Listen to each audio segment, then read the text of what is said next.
Once again, welcome back, all of you. Once again, good morning. നമ്മുടെ ഈ ഒരു marginal costing എന്നുള്ള ഈ ഒരു ചാപ്റ്ററിൽ marginal costing and CVP analysis ഉള്ള ഭാഗത്ത് CVP അതായത് കോസ്റ്റ് വോളിയം പ്രോഫിറ്റ് അനാലിസിസ് എന്ത് എന്നുള്ളതാണ് ഇന്ന് നമ്മൾ ക്ലാസ്സിൽ ഡിസ്കസ് ചെയ്യുന്നത്. CVP അനാലിസിസ് എന്നാണ് ചില സമയത്ത് നിങ്ങൾക്ക് ക്വസ്റ്റ്യൻ പേപ്പറിൽ കാണാൻ സാധിക്കുക. അല്ലെങ്കിൽ കോസ്റ്റ് വോളിയം പ്രോഫിറ്റ് അനാലിസിസ് എന്നും ഉണ്ടാവാം. എന്ത് തന്നെയാണെങ്കിലും നമ്മൾ മനസ്സിലാക്കേണ്ടത് എന്താണ് കോസ്റ്റ് വോളിയം പ്രോഫിറ്റ് അനാലിസിസ് എന്നുള്ളത് വളരെ ഇമ്പോർട്ടൻ്റ് ആയിട്ടുള്ള ഒരു ഭാഗമാണ് ഈ ഒരു ചാപ്റ്ററിൽ. അതുകൊണ്ട് തന്നെ ഒരുപാട് ക്വസ്റ്റ്യൻസിൽ പേപ്പറുകളിൽ പല രീതിയിൽ ചോദിച്ചതായിട്ട് കണ്ടിട്ടുണ്ട്. ഇമ്പോർട്ടൻ്റ് ആണ് എന്ന് വീണ്ടും വീണ്ടും എടുത്തു പറയുന്നു. എക്സാമിന് ഷുവർ ക്വസ്റ്റ്യൻ ആണ് CVP അനാലിസിസിൽ നിന്ന് ഒരു പ്രോബ്ലം. അപ്പോൾ എന്താണ് CVP എന്നുള്ളത് നമുക്കൊന്ന് നോക്കാം. It is an extension of marginal costing. തൊട്ട് മുമ്പ് കഴിഞ്ഞ ക്ലാസ്സിൽ നമ്മൾ മാർജിനൽ കോസ്റ്റിങ്ങും അതുപോലെ അബ്സോർപ്ഷൻ കോസ്റ്റിങ്ങും എല്ലാം പഠിച്ചിരുന്നു. അതിൽ മാർജിനൽ കോസ്റ്റിങ്ങിൽ നമ്മൾ പഠിച്ചു ഈ ഒരു പ്രൊഡക്റ്റിലേക്ക് ചാർജ് ചെയ്യുന്നത് വേരിയബിൾ കോസ്റ്റ് മാത്രമാണ് എന്നുള്ള ഒരു കൺസെപ്റ്റും കാര്യങ്ങളെല്ലാം നമ്മൾ വളരെ വ്യക്തമായിട്ട് പഠിച്ചിരുന്നു. അതുപോലെ തന്നെ എങ്ങനെയാണ് മാർജിനൽ കോസ്റ്റും അതുപോലെ തന്നെ അതിലെ പ്രോഫിറ്റ് ആയിട്ടുള്ള കോൺട്രിബ്യൂഷൻ തുടങ്ങിയിട്ടുള്ള കാര്യങ്ങളെല്ലാം വളരെ വിശദമായിട്ട് തന്നെ പറഞ്ഞതാണ്. അപ്പോൾ ആ ഒരു കൺസെപ്റ്റ്, അതായത് മാർജിനൽ കോസ്റ്റിംഗ്, ആ മാർജിനൽ കോസ്റ്റിംഗ് എന്നുള്ള ആ കൺസെപ്റ്റിനേക്കാൾ കുറച്ചുകൂടി ഒന്ന് ഇലാബറേറ്റ് ചെയ്തിട്ടുള്ള എക്സ്റ്റെൻഡഡ് വേർഷനാണ് എന്ത് കോസ്റ്റ് വോളിയം പ്രോഫിറ്റ് അനാലിസിസ്. ഇവിടെ എന്തൊക്കെയാണ് ഈ പേരിൽ തന്നെ ഉണ്ട്, കോസ്റ്റ് വോളിയം പ്രോഫിറ്റ് അനാലിസിസ്. കോസ്റ്റും അതുപോലെ തന്നെ ഈ വോളിയം, അതായത് എത്രത്തോളം പ്രൊഡക്ഷൻ നടത്തുന്നുണ്ട്, ദെൻ പ്രോഫിറ്റ്, അതിൽ നിന്ന് എത്ര പ്രോഫിറ്റ് ലഭിക്കുന്നുണ്ട് എന്നുള്ളതാണ് ഇവിടെ അനാലിസിസിന് വിധേയമാക്കുന്നത്. ചുവടെ നൽകിയിട്ടുണ്ട്, evaluate how costs and profits are affected by changes in the volume of production. ഒരു പ്രൊഡക്ഷൻ്റെ വോളിയത്തിൽ ചേഞ്ചസ് വരുത്തുമ്പോൾ, വോളിയം മീൻസ് അതിൻ്റെ എണ്ണം അല്ലെങ്കിൽ അതിൻ്റെ വ്യാപ്തി എന്നൊക്കെ നമ്മൾ പറയും, അതിൽ വരുത്തുന്ന ഓരോ മാറ്റങ്ങൾ how cost and profit R affected, എങ്ങനെയാണ് അതിനെ എഫക്റ്റ് ചെയ്യുന്നത് എന്നുള്ളതാണ് ഇവിടെ ഇവാലുവേറ്റ് ചെയ്യുന്നത്. ആൻഡ് ഒന്നുകൂടെ പറയുകയാണെങ്കിൽ an analysis of cost volume and profit is known as cost volume profit analysis.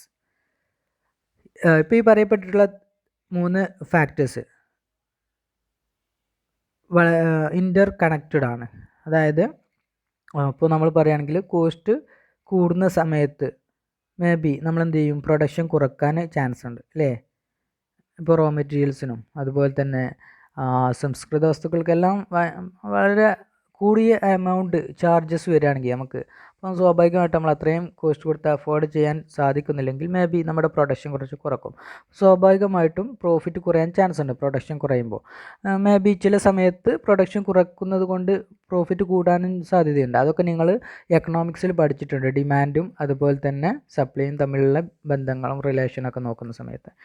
അപ്പോൾ when volume of production changes cost also changes. പ്രൊഡക്ഷൻ്റെ വോളിയത്തിൽ മാറ്റങ്ങൾ വരുമ്പോൾ കോസ്റ്റും മാറ്റം വരാറുണ്ട്. അതുപോലെ തന്നെ കോൺസിക്വൻ്റ്ലി പ്രോഫിറ്റ് ചേഞ്ച്, പ്രോഫിറ്റിലും മാറ്റങ്ങൾ വരുന്നുണ്ട്. അത്തരത്തിലുള്ള ആ ഒരു റിലേഷന്, കോസ്റ്റും വോളിയവും പ്രോഫിറ്റും തമ്മിലുള്ള റിലേഷന് അനാലിസിസ് നടത്തുന്നതിനെയാണ് എന്ത് പറയുക, CVP അനാലിസിസ് എന്ന് വിളിക്കുന്നത്. Objectives and uses of CVP analysis. Cost volume profit അനാലിസിസിൻ്റെ ഒബ്ജക്റ്റീവ്സ് അല്ലെങ്കിൽ അതിൻ്റെ ഉപയോഗങ്ങൾ എന്തൊക്കെയാണ്? First one, to forecast the profit accurately. നമുക്ക് ഭാവിയിൽ ഉണ്ടാവുന്ന പ്രോഫിറ്റ് കറക്റ്റായിട്ട് ആക്യുറേറ്റ് ആയിട്ട് ഫോർകാസ്റ്റ് മുൻകൂട്ടി കാണാനും വേണ്ടിയിട്ട് ഈ ഒരു CVP അനാലിസിസ് സഹായിക്കുന്നുണ്ട്. അത് എങ്ങനെയെന്നുള്ളത് നിങ്ങൾക്ക് ഈ ഒരു CVP അനാലിസിസിൻ്റെ പ്രോബ്ലം ചെയ്യുന്ന സമയത്ത് വ്യക്തമായിട്ട് മനസ്സിലാവും. അപ്പോൾ മനസ്സിലാക്കി വെക്കുക, ഈ CVP അനാലിസിസിൽ നമുക്ക് ഒരുപാട് പ്രോബ്ലംസ് ചെയ്യാനുണ്ട്. ഭാവിയിൽ നമുക്ക് എത്ര പ്രോഫിറ്റ് ഉണ്ടാവും, ഭാവിയിൽ നമുക്ക് എത്ര കോസ്റ്റ് വരും, അങ്ങനെയെല്ലാം നമ്മൾ ഈ ഒരു CVP അനാലിസിസ് ഉപയോഗിച്ച് ചെയ്യുന്നുണ്ട്. അപ്പോൾ ഇപ്പോൾ ഒരു തിയറിയിൽ അത്രമാത്രം പഠിക്കാൻ to forecast the profit accurately, problem ചെയ്യുമ്പോൾ അതെങ്ങനെയെന്നുള്ളത് ഞങ്ങൾക്ക് വ്യക്തമാകും. ദെൻ രണ്ടാമത്തത്, to help management in determining the pricing policies. മാനേജ്മെൻറ്റിന് പ്രൈസിംഗ് പോളിസി തീരുമാനിക്കാൻ സഹായിക്കുന്നത് CVP അനാലിസിസിൻ്റെ ഒരു ഉപയോഗമാണ്. Then to evaluate the performance of the ബിസിനസ്സിൻ്റെ പെർഫോമൻസ് ഇവാലുവേറ്റ് ചെയ്യാൻ CVP അനാലിസിസ് ഉപയോഗിക്കുന്നുണ്ട്. Then to facilitate the preparation of flexible budget നിർമ്മിക്കാൻ CVP അനാലിസിസ് സഹായകമാകുന്നുണ്ട്. Then to achieve cost control and cost control ചെയ്യാനും അതുപോലെ തന്നെ കോസ്റ്റ് കുറക്കാനുമെല്ലാം ഈ CVP അനാലിസിസിലൂടെ കമ്പനിക്ക് സാധിക്കുന്നുണ്ട്. Then to help management to take a decision, മുകളിൽ പറഞ്ഞിട്ടുള്ള ആ ഒരു സംഭവം തന്നെയാണ്. മാനേജ്മെൻറ്റ് എന്തെങ്കിലും തീരുമാനങ്ങൾ കൈക്കൊള്ളണമെന്നുണ്ടെങ്കിൽ ഭയങ്കര ബുദ്ധിമുട്ടുള്ളൊരു കാര്യമാണ് ഒരു ഡിസിഷൻ എടുക്കുക എന്നുള്ളത്. അപ്പോൾ ആ ഒരു ഡിസിഷന് വേണ്ടിയിട്ടുള്ള ഇൻഫർമേഷൻസ് മുൻകൂട്ടി പ്രൊവൈഡ് ചെയ്യാൻ ഈ ഒരു CVP അനാലിസിസിലൂടെ കമ്പനിക്ക് സാധിക്കുന്നുണ്ട്. Then to determine break even point determine ചെയ്യാൻ CVP അനാലിസിസ് ഉപയോഗപ്പെടുത്തുന്നുണ്ട്. അതും പ്രോബ്ലം ചെയ്യുന്ന സമയത്ത് ഞങ്ങൾക്ക് മനസ്സിലാവും. കാരണം നമ്മൾ ഈ ഒരു CVP അനാലിസിസിന് ഒരു പെർസെൻറ്റേജ് നമുക്ക് ലഭിക്കുകയാണെങ്കിൽ, ഒരു മാത്തമാറ്റിക്കലി ഒരു ഫിഗർ നമുക്ക് ലഭിക്കുകയാണെങ്കിൽ, നമ്പറിൽ ലഭിക്കുകയാണെങ്കിൽ അത് ഉപയോഗിച്ചിട്ട് നമുക്ക് ബ്രേക്ക് ഇവൻ പോയിൻറ്റും അല്ലെങ്കിൽ പ്രോഫിറ്റും ഫിക്സഡ് അസറ്റും അങ്ങനെ ഫിക്സഡ് കോസ്റ്റും എല്ലാം നമുക്ക് കണ്ടെത്താനായിട്ട് സാധിക്കുന്നുണ്ട്. അതെല്ലാം പല രീതികളിലായിട്ട് തന്നെ പ്രോബ്ലം നമുക്ക് ഈ ഒരു ചാപ്റ്ററിൽ വർക്കൗട്ട് ചെയ്യേണ്ടതായിട്ടുണ്ട്. അപ്പോൾ അതിൻ്റെ മുമ്പ് എലമെൻറ്റ്സ് ഓഫ് CVP അനാലിസിസ്, അതായത് ഞാനിപ്പോൾ പറഞ്ഞു ഞങ്ങളോട് കുറച്ച് ഈ CVP അനാലിസിസ് നമുക്ക് കുറച്ച് പ്രോബ്ലംസ് ഒക്കെ ചെയ്യാനുണ്ട് എന്നൊക്കെ പറഞ്ഞു.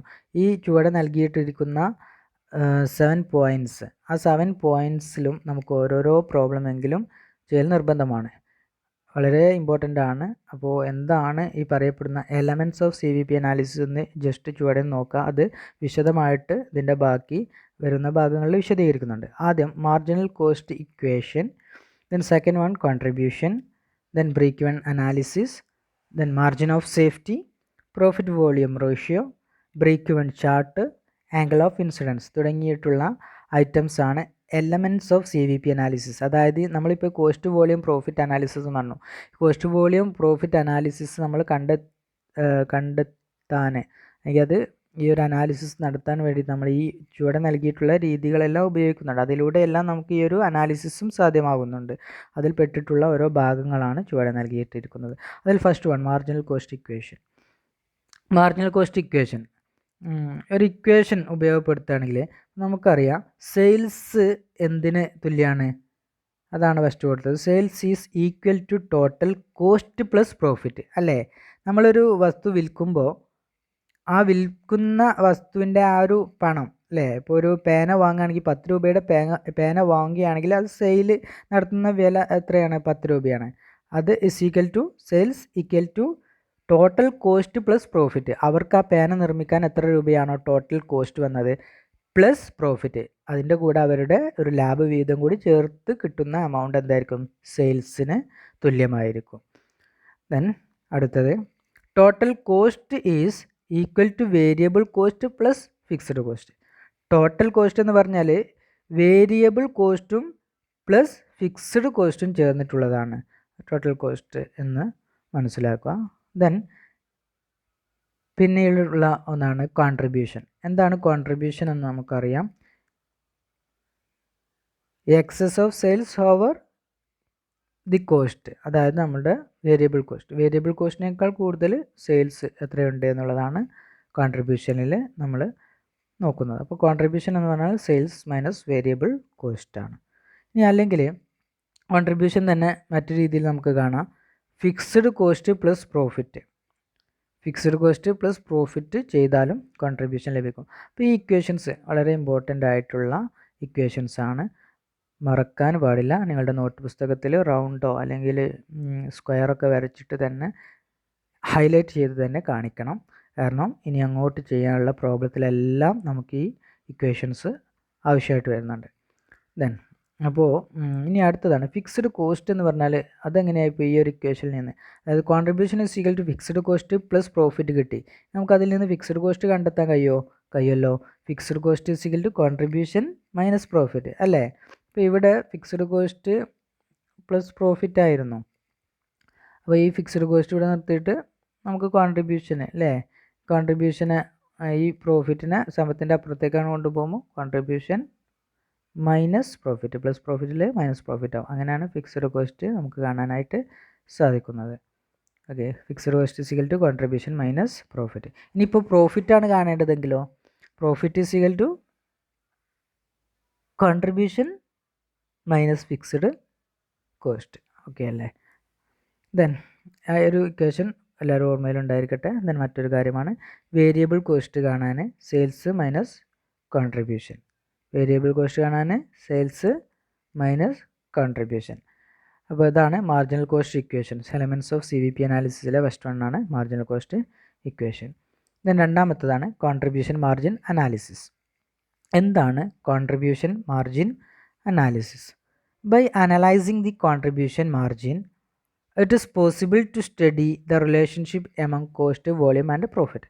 നമ്മൾ പറഞ്ഞതുപോലെ കോസ്റ്റ്, വോളിയം, പ്രോഫിറ്റ് അനാലിസിസ് പെട്ടിട്ടുള്ള എലമെൻസിൽ പെട്ടിട്ടുള്ള ഒന്നാണ് കോൺട്രിബ്യൂഷൻ മാർജിൻ അനാലിസിസ്. അപ്പോൾ ഇവിടെ നമ്മൾ അനാലിസിസിന് വിധേയമാക്കുന്നത് കോൺട്രിബ്യൂഷൻ ആണ് എന്നർത്ഥം. കോൺട്രിബ്യൂഷൻ ഉപയോഗപ്പെടുത്തി അത് അനാലിസിസ് വിധേയമാക്കിക്കൊണ്ട് തന്നെ നമുക്ക് കോസ്റ്റും വോളിയം പ്രോഫിറ്റും ഒക്കെ അനലൈസ് ചെയ്യാനായിട്ട് സാധിക്കുമെന്നാണ് ഈ കോൺട്രിബ്യൂഷൻ മാർജിൻ അനാലിസിസിൻ്റെ പ്രത്യേകത. അവിടെ എന്താണ് കോൺട്രിബ്യൂഷൻ എന്ന് അറിഞ്ഞിരിക്കൽ നിർബന്ധമാണ്. നമ്മളിപ്പോൾ നേരത്തെ പറഞ്ഞു സെയിൽസ് മൈനസ് വേരിയബിൾ കോസ്റ്റ് എന്ന് പറഞ്ഞു, അത് തന്നെയാണ് കോൺട്രിബ്യൂഷൻ. പക്ഷേ നമുക്ക് ഒരു വാക്കിൽ എഴുതാൻ പറയുകയാണെങ്കിൽ എന്താണ് കോൺട്രിബ്യൂഷൻ എന്ന് എഴുതാൻ സാധിക്കില്ല. അതുകൊണ്ട് ചുവടെ നൽകിയിട്ടുള്ള പോയിൻറ്റ്സുകൾ ശ്രദ്ധിക്കുക. Contribution refers to excess of sales over variable cost. Excess of sales over variable cost. നമ്മളിപ്പോൾ കാണുന്നത് സെയിൽസ് മൈനസ് വേരിയബിൾ കോസ്റ്റ് ആണല്ലോ. അപ്പോൾ അതിൽ നിന്ന് നമുക്ക് ലഭിക്കുന്ന എമൗണ്ട് എന്താ? വേരിയബിൾ കോസ്റ്റിനേക്കാൾ കൂടുതൽ എത്രയാണോ സെയിൽസ് ഉണ്ട് എന്നുള്ളത് തന്നെയല്ലേ? അത് തന്നെയാണ് ഇവിടെ പറഞ്ഞിട്ടുള്ളത്. Refers to excess of sales over variable cost. Then it is the profit in marginal costing. നമ്മൾ മാർജിനൽ കോസ്റ്റിംഗ് പഠിച്ചല്ലോ നേരത്തെ. ആ മാർജിനൽ കോസ്റ്റിങ്ങിൽ കോൺട്രിബ്യൂഷനാണ് പ്രോഫിറ്റായിട്ട് കരുതാറ്. മിയർ പ്രോഫിറ്റ് അല്ല കോൺട്രിബ്യൂഷൻ എങ്കിലും മാർജിനൽ കോസ്റ്റിംഗ് ടെക്നിക്ക് പ്രകാരം നമ്മൾ കോൺട്രിബ്യൂഷൻ തന്നെ പ്രോഫിറ്റായിട്ടാണ് പരിഗണിക്കാറ്. ചുവടെ നൽകിയിട്ടുണ്ട് it is not the final profit. ഇത് ഒരു ഫൈനൽ പ്രോഫിറ്റ് അല്ല, ഇറ്റ് ഈസ് മാർജിനൽ പ്രോഫിറ്റ്. അത് എന്താണ്? മാർജിനൽ പ്രോഫിറ്റ് ആണ്. Contribution is also known as contribution margin or gross margin. Contribution margin എന്നുള്ള പേരിലും ഗ്രോസ് മാർജിൻ എന്നുള്ള പേരിലും കോൺട്രിബ്യൂഷൻ അറിയപ്പെടുന്നുണ്ട്. ഇനി uses or importance of contribution. ഇപ്പോൾ ഈ ഒരു കോൺട്രിബ്യൂഷനെ കുറിച്ച് നമ്മൾ ഒരുപാട് പറഞ്ഞു. അപ്പോൾ അതിൻ്റെ ഉപയോഗങ്ങൾ എന്തെല്ലാം എന്നാണ് ചുവടെ നൽകിയിട്ടുള്ളത്. It helps in fixing the selling price. Selling price fix ചെയ്യാനായിട്ട് ഈ ഒരു കോൺട്രിബ്യൂഷൻ നമ്മളെ സഹായിക്കുന്നുണ്ട്. കാരണം ഇതൊരു മാർജിനൽ പ്രോഫിറ്റ് ആണല്ലോ. ആ മാർജിനൽ പ്രോഫിറ്റിൻ്റെ കൂടെ ഇനി നമുക്ക് എത്രയാണോ ആഡ് ചെയ്യേണ്ടത് ആഡ് ചെയ്തിട്ട് നമുക്ക് എന്ത് ചെയ്യാം? സെല്ലിംഗ് പ്രൈസും കാര്യങ്ങളെല്ലാം ഫിക്സ് ചെയ്യാനായിട്ട് സഹായിക്കുന്നുണ്ട്. മറ്റൊന്ന് it enables to determine break even point. Break even point determine ചെയ്യാൻ നമ്മളെ സഹായിക്കുന്ന ഒന്നാണ് ഇത് കോൺട്രിബ്യൂഷൻ. ദെൻ കാരണം കോൺട്രിബ്യൂഷൻ ഉപയോഗിച്ചിട്ട് നമുക്ക് നമ്മുടെ BEP കണ്ടെത്താൻ സാധിക്കും. അതിൻ്റെ പ്രോബ്ലം നമുക്ക് തുടർന്ന് വരുന്നുണ്ട്. Then it help to find out the profitability of various products, department etcetera. Different ആയിട്ടുള്ള പ്രോഡക്റ്റ്, ഡിഫറെൻ്റ് ആയിട്ടുള്ള ഡിപ്പാർട്ട്മെൻറ്റിൽ നിന്നുള്ള പ്രോഫിറ്റബിലിറ്റി എത്രയെന്ന് ഫൈൻഡ് ഔട്ട് ചെയ്യാനായിട്ട് സഹായിക്കുന്നുണ്ട്. Then it guide the management in selecting the profitable product mix or method of production. മാനേജ്മെൻറ്റിന് decision എടുക്കുന്ന സമയത്ത് പ്രോഫിറ്റ് മിക്സ് എന്താണ് ഏറ്റവും നല്ലത് എന്നുള്ള ഒരു ഡിസൈർ ആയിട്ടുള്ള സെലക്ഷന് വേണ്ടിയിട്ട് ഈ ഒരു കോൺട്രിബ്യൂഷനായിട്ട് സഹായിക്കുന്നുണ്ട്. Then it helps the management in taking make or buy decision. എന്താണ് മേക്ക് ഓർ ബൈ ഡിസിഷൻ എന്ന് പറഞ്ഞാൽ? മേക്ക് ഓർ ബൈ, നിർമ്മിക്കണോ അല്ലെങ്കിൽ വാങ്ങണോ എന്നുള്ളൊരു തീരുമാനം. അപ്പോൾ നമ്മുടെ ഒരു കോൺട്രിബ്യൂഷൻ മാർജിൻ അനാലിസിസ് കണ്ടക്ട് ചെയ്യുകയാണെങ്കിൽ നമുക്ക് മനസ്സിലാക്കാൻ കഴിയും ഈ ഒരു പ്രൊഡക്റ്റ് ഉണ്ടാക്കുന്നതിലൂടെ നമ്മുടെ കമ്പനിക്ക് ലാഭം അധികരിക്കുമോ അല്ലെങ്കിൽ നഷ്ടമാണോ, അല്ലെങ്കിൽ പ്രത്യേകിച്ച് ലാഭവും നഷ്ടമൊന്നും ഇല്ലേ എന്നൊക്കെ നമുക്ക് മനസ്സിലാക്കാനായിട്ട് സാധിക്കും. അപ്പോൾ ചില സമയത്ത് കമ്പനികൾ സ്വയം നിർമ്മിക്കാതെ പുറമേയുള്ള മറ്റു കമ്പനിക്കാർക്ക് കോൺട്രാക്റ്റ് ബേസിൽ ഈ പ്രൊഡക്റ്റ് നിർമ്മിക്കാനായിട്ട് അനുവാദം നൽകാറുണ്ട്. അത്തരത്തിൽ നൽകുന്നതിനെയാണ് മേക്ക് ഓർ ബൈ ഡിസിഷൻ എന്ന് പറയുന്നത്. ഇപ്പോൾ ഉദാഹരണം പറയുകയാണെങ്കിൽ ഇപ്പോൾ ഒരു കൊക്കക്കോള നിർമ്മിക്കുന്ന കമ്പനി, അവർ കൊക്കക്കോളയാണ് നിർമ്മിക്കുന്നത്. അതിൻ്റെ ബോട്ടിൽ അവർ തന്നെ നിർമ്മിക്കണമെന്ന് നിർബന്ധമില്ല. മറ്റേതെങ്കിലും ഇവർ നിർമ്മിക്കുമ്പോൾ ഒരു ബോട്ടിലിന് 10 രൂപ ആവുമെന്ന് സുമാർ മനസ്സിലാക്കുക.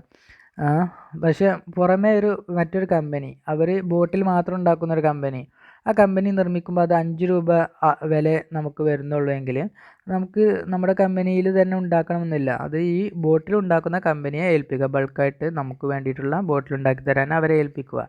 അങ്ങനെയൊക്കെയാണ് ചില ബിസിനസ്സുകളെല്ലാം നടക്കുന്നത്. അപ്പോൾ അത് അങ്ങനെ പുറമേയുള്ള ആളുകൾക്ക് കരാർ കൊടുക്കണോ, അതല്ല നമുക്ക് തന്നെ ഉണ്ടാക്കുന്നതാണോ കൂടുതൽ ലാഭം എന്നുള്ള തീരുമാനം, അതാണ് മേക്ക് ഓർ ബൈ ഡിസിഷനിൽ പറയുന്നത്. അതിന് സഹായകമാകുന്നുണ്ട്. Then it help to determine key factor determine ചെയ്യാനായിട്ട് ഈ ഒരു കോൺട്രിബ്യൂഷന് സഹായിക്കുന്നുണ്ട്. അപ്പോൾ എന്താണ് കീ ഫാക്ടർ എന്നുള്ളൊരു ഡൗട്ട്സ് വരും. കീ ഫാക്ടർ എന്നാൽ ഏതൊരു കമ്പനിക്കും ഉണ്ടാവും ഒരു പോസിറ്റീവായിട്ടോ അല്ലെങ്കിൽ നെഗറ്റീവായിട്ടോ ഒക്കെ ഉള്ളൊരു കാര്യം. ആ ഒരു കീ ഫാക്ടറിനെ ബേസ് ചെയ്തിട്ടായിരിക്കും ബാക്കിയുള്ള കാര്യങ്ങളെല്ലാം നടക്കുക. അപ്പോൾ ഉദാഹരണം പറയുകയാണെങ്കിൽ ടൈം, അല്ലെങ്കിൽ ഫിനാൻസ്, അല്ലെങ്കിൽ ഏതെങ്കിലും ഒരു വ്യക്തിയുടെ മാനേജീരിയൽ എബിലിറ്റി, അങ്ങനെ എന്തെങ്കിലും ഒരു കീ ഫാക്ടർ ഉണ്ടാവും. കീ ഫാക്ടർ എന്താണെന്ന് മനസ്സിലാക്കാനായിട്ട് നമ്മളെ സഹായിക്കുന്നുണ്ട്. കീ ഫാക്ടറിനെ കുറിച്ച് കൂടുതൽ നമുക്ക് ഈ ചാപ്റ്ററിൽ പഠിക്കാനുണ്ട്, പ്രോബ്ലം തന്നെ ചെയ്യാനുണ്ട്. ദെൻ മറ്റൊന്ന്, indicate the profit potential of A business enterprise. ഒരു ബിസിനസ് എൻ്റർപ്രൈസിൻ്റെ പ്രോഫിറ്റ് പൊട്ടൻഷ്യൽ ഇൻഡിക്കേറ്റ് ചെയ്യാനായിട്ട് കോൺട്രിബ്യൂഷൻ സഹായിക്കുന്നുണ്ട്. Then it highlights the relationship among cost, sales and profit. Sales profit തമ്മിലുള്ള റിലേഷൻ ഹൈലൈറ്റ് ചെയ്ത് കാണിക്കാനും ഈ ഒരു കോൺട്രിബ്യൂഷന് സഹായിക്കുന്നുണ്ട്. ഇനി ബ്രേക്ക് ഇവൻ അനാലിസിസ്. എന്താണ് break even analysis? It means a system of analysis which is used to determine the probable profit at different levels of activity. It shows the behavior of cost and profit at varying levels of activity. ഒരു business സ്ഥാപനത്തിൻ്റെ ഓരോരോ പ്രവർത്തന ഘട്ടങ്ങളിലും ഓരോരോ, ഇപ്പോൾ ഒരു ഗ്രാഫായിട്ട് നമുക്ക് വരയ്ക്കുകയാണെങ്കിൽ അതിനിങ്ങനെ സെയിൽസ് ഇങ്ങനെ വർദ്ധിക്കുക, അതുപോലെ തന്നെ ഒരു വശത്ത് ഡിമാൻഡ്, ഒരു വശത്ത് പ്രൈസ്, അങ്ങനെയൊക്കെ നൽകിയിട്ട് നമ്മളൊരു ഗ്രാഫ് വരയ്ക്കുകയാണെങ്കിൽ അതിലുണ്ടാകുന്ന ഒരു മാറ്റങ്ങൾ നമുക്ക് ശ്രദ്ധിക്കാൻ കഴിയും. അങ്ങനെ system of which used to determine the probable profit at different levels of activity. ഓരോരോ ആക്ടിവിറ്റീസിൻ്റെ ഡിഫറൻസ് ലെവൽസ് ഉണ്ടാവും. ആ ഓരോരോ ലെവലിലെത്തുമ്പോൾ എത്രത്തോളം പ്രോഫിറ്റാണ് പ്രോബബിൾ ആയിട്ടുള്ളത് എന്നുള്ളതൊക്കെ നമുക്ക് ഒരു ബ്രേക്ക് ഇവൻ അനാലിസിസിൽ സാധിക്കുന്നുണ്ട്. അപ്പോൾ അങ്ങനെ നോക്കുന്ന സമയത്ത് ചില സമയത്ത് നമുക്ക് പ്രോഫിറ്റ് ഇക്വിലിബ്രിയത്തിൽ വരാറുണ്ട്. എങ്ങനെ നോ പ്രോഫിറ്റ് നോ ലോസ് എന്ന് പറയുന്ന ഒരു സീറോ ഇക്വിലിബ്രിയം ഒക്കെ നിങ്ങൾ എക്കണോമിക്സിൽ പഠിച്ചിട്ടുണ്ടാവും. അങ്ങനെയുള്ളൊരു സമയത്ത് നമ്മൾ അതിനെ BEP, ബ്രേക്ക് ഇവൻ പോയിൻ്റ് എന്നുള്ളൊരു ആ ഒരു ബ്രേക്ക് ഇവൻ അനാലിസിസിൽ ഒരു പോയിൻ്റ് നമുക്ക് ലഭിക്കുകയാണ്. എന്ത്? No profit no loss. അവിടെയാണ് നമ്മൾ ബ്രേക്ക് ഇവൻ പോയിൻ്റായിട്ടൊക്കെ പറയാറ്. ബ്രേക്ക് ഇവൻ പോയിൻറ്റും തുടർന്ന് നമ്മൾ കൂടുതൽ വിശദീകരിക്കുന്നുണ്ട്. അതുകൊണ്ട് ഇവിടെ അതിനെക്കുറിച്ച് കൂടുതൽ പറയുന്നില്ല. എന്താണ് ബ്രേക്ക് ഇവൻ അനാലിസിസ് എന്ന് നോക്കാം. It show the behaviour of cost and profit at varying levels of activity. ആക്ടിവിറ്റീസിൻ്റെ പല ലെവലുണ്ട്. ആ ലെവലിലെല്ലാം കോസ്റ്റും അതുപോലെ തന്നെ പ്രോഫിറ്റും എങ്ങനെയൊക്കെയാണ് എന്നുള്ളതാണ് ഈ ഒരു ബ്രേക്ക് ഇവൻ അനാലിസിസിൽ മെഷർ ചെയ്യുന്നത്. Then break even analysis establishes the relationship between revenues and cost with respect to volume. Break even അനാലിസിസിൽ എസ്റ്റാബ്ലിഷ് ചെയ്യുന്നത് എന്താ വെച്ചാൽ relationship between revenue and cost with respect to volume. ഒരു കോസ്റ്റും അതുപോലെ തന്നെ റവന്യൂവും അതുപോലെ തന്നെ വോളിയം ഓഫ് പ്രൊഡക്റ്റും കമ്പയർ ചെയ്തിട്ടാണ് ഇവിടെ അനാലിസിസ് ചെയ്യുന്നത്. മറ്റൊന്ന്, it indicate the level of sales at which total cost are equal to total revenue. ഇതാണ് നമ്മൾ നേരത്തെ പറഞ്ഞിരുന്ന ഒരു കാര്യം. എന്ത്? Indicate the level of sales at which total cost are equal to total revenue. Total cost equal to total revenue. അവിടെ ഒരു equilibrium നമുക്ക് ഫീൽ ചെയ്യും. അത് total cost equal to total revenue അത് ഇൻഡിക്കേറ്റ് ചെയ്യാൻ ബ്രേക്ക് ഇവൻ അനാലിസിസ് ആണ് ഉപയോഗിക്കുന്നത്. Then മറ്റൊന്ന്, ഇപ്പോൾ നമ്മൾ ഈ പറഞ്ഞ കാര്യങ്ങളെല്ലാം സിമ്പിളായിട്ടൊന്ന് പറയുകയാണെങ്കിൽ in narrow sense it is concerned with finding out the break even point. BEP കണ്ടെത്തുന്നതിനെയാണ് ബ്രേക്ക് ഇവൻ അനാലിസിസ് എന്ന് നമുക്ക് ചുരുക്കിയിട്ട് വേണമെങ്കിൽ പറയാം. അപ്പോൾ മുകളിൽ പറഞ്ഞിട്ടുള്ള അത്രയും കോംപ്ലിക്കേറ്റഡ് ആയിട്ട് പറയാതെ തന്നെ നമുക്ക് ചുരുക്കി പറയാൻ പറ്റുന്ന രീതിയാണെന്ത്? It is concerned with finding out break even point. അങ്ങനെ പറഞ്ഞാൽ തന്നെ എന്തായി? ഈ ബ്രേക്ക് ഇവൻ അനാലിസിസ് ആയിട്ട് നമുക്ക് പരിഗണിക്കാം. ദെൻ അപ്പോൾ എന്താണ് BEP എന്നുണ്ടാവും. BEP is the point at which total sales revenue is equal to total cost. സെയിൽസിൽ നിന്ന് നമുക്ക് ലഭിക്കുന്ന ആ ഒരു റവന്യൂ അത് ഈക്വലായിട്ട് ഇരിക്കും. അങ്ങനെ ഈക്വൽ ടു ടോട്ടൽ കോസ്റ്റ്. അപ്പോൾ നമ്മൾ മനസ്സിലാക്കേണ്ടത് ഇതാണ് ഒരു പോയിൻ്റ്, മാജിക് പോയിൻ്റ് എന്നൊക്കെ നമ്മൾ പറയും. ഇനിയിപ്പോൾ sales revenue is equal to cost എന്ന കോസ്റ്റിന് ആനുപാതികമായിട്ടുള്ള സെയിൽസും വന്നിട്ടുണ്ടെങ്കിൽ ആ ഒരു പോയിൻ്റാണ് എന്ത് ബ്രേക്ക് ഈവൻ പോയിൻ്റ്. ഇനി സെയിൽസ് വർദ്ധിക്കുകയാണെങ്കിൽ അപ്പോൾ അവിടെ എന്തായിരിക്കും, ഇപ്പോൾ എന്താണ് സെയിൽസിൻ്റെ വരുമാനവും ചിലവും സെയിം ആണ്. അപ്പോൾ ഇനി സെയിൽസ് വർദ്ധിക്കുകയാണെങ്കിൽ പ്രോഫിറ്റ് വർദ്ധിക്കും. ദെൻ ഇനി സെയിൽസ് കുറയുകയാണെങ്കിലോ അവിടെ പ്രോഫിറ്റ് നമുക്ക് കുറയും. അതുകൊണ്ട് ഒരു മാജിക്കൽ പോയിൻ്റ് എന്നൊക്കെ നമുക്ക് ആ ഒരു പോയിന്റിനെ പറയാറുണ്ട്. PEP is the point at which total sales revenue is equal to total cost. It is the point of no profit no loss എന്നും നമുക്ക് BEP പോയിന്റിനെ വിളിക്കാവുന്നതാണ്. ദെൻ ഇനി മറ്റൊരു സ്റ്റേറ്റ്മെൻ്റ് ആണ് മാർജിനൽ കോസ്റ്റ് സ്റ്റേറ്റ്മെൻറ്റ്. നമ്മളൊരു മാർജിനൽ കോസ്റ്റ് സ്റ്റേറ്റ്മെൻറ്റ്, ഈ statement വളരെ ഇമ്പോർട്ടൻ്റ് ആയിട്ടുള്ള സ്റ്റേറ്റ്മെൻ്റ് ആണ്. കാരണം ഇത് ഉപയോഗിച്ചിട്ട് നമുക്ക് പ്രോബ്ലം ചെയ്യാനായിട്ട് എക്സാമിന് വരാറുണ്ട്. അപ്പോൾ sales less marginal cost, marginal കോസ്റ്റിൽ വരുന്നതാണ് direct material, direct labour, variable overhead. അങ്ങനെ മാർജിനൽ കോസ്റ്റ് സെയിൽസിൽ നിന്ന് കുറയ്ക്കുമ്പോൾ നമുക്ക് കിട്ടുന്നതാണ് എന്ത്, കോൺട്രിബ്യൂഷൻ. ഇനി ആ കോൺട്രിബ്യൂഷനിൽ നിന്ന് ഫിക്സ്ഡ് കോസ്റ്റ് കൂടെ കുറച്ചാൽ നമുക്ക് എന്ത് കിട്ടും, പ്രോഫിറ്റ് ലഭിക്കും. അത്രയും കാര്യങ്ങളാണ് ഈ മാർജിനൽ കോസ്റ്റ് സ്റ്റേറ്റ്മെൻറ്റിൽ പറയാനുള്ളത്. ഇനി ഇതിൻ്റെയൊക്കെ എമൗണ്ട് നമുക്ക് ജസ്റ്റ് ഒന്ന് പ്രൊവൈഡ് ചെയ്താൽ പ്രോഫിറ്റ് എത്രയെന്നുള്ളത് കണ്ടെത്താൻ കഴിയും. അപ്പോൾ ഈ ഒരു മാർജിനൽ കോസ്റ്റ് സ്റ്റേറ്റ്മെൻറ്റ് വളരെ ഇമ്പോർട്ടൻ്റ് ആണ്. ഇതും നോട്ട് ചെയ്ത് വെക്കേണ്ടത് തന്നെയാണ്. ഇനി advantages or uses of CVP analysis or break even analysis. ഇതിൻ്റെ അഡ്വാൻറ്റേജസ് കൂടെ നമുക്കിന്ന് ക്ലാസ്സിൽ ജസ്റ്റ് ഒന്ന് പറയാം. ബാക്കിയുള്ള ഭാഗങ്ങൾ നമുക്ക് അടുത്ത ക്ലാസ്സിലെടുക്കാം. അപ്പോൾ എന്താണ് advantages? It is useful in forecasting sales and profit. സെയിൽസും അതുപോലെ തന്നെ പ്രോഫിറ്റും ഫോർകാസ്റ്റ് ചെയ്യാനായിട്ട് ഈ ഒരു CVP അനാലിസിസ് സഹായിക്കുന്നുണ്ട്. Then it helps in the inter firm comparison of profitability. നമ്മുടെ ഫേമിനകത്ത് തന്നെ ഇൻ്റർ ഫേം കമ്പാരിസണ്, ഇത് പ്രോഫിറ്റബിലിറ്റിൻ്റെ ബേസിലൊക്കെ കമ്പാരിസൺ നടത്താനൊക്കെ CVP അനാലിസിസ് സഹായിക്കുന്നുണ്ട്. Then it help to determine the selling price which give a desired profit.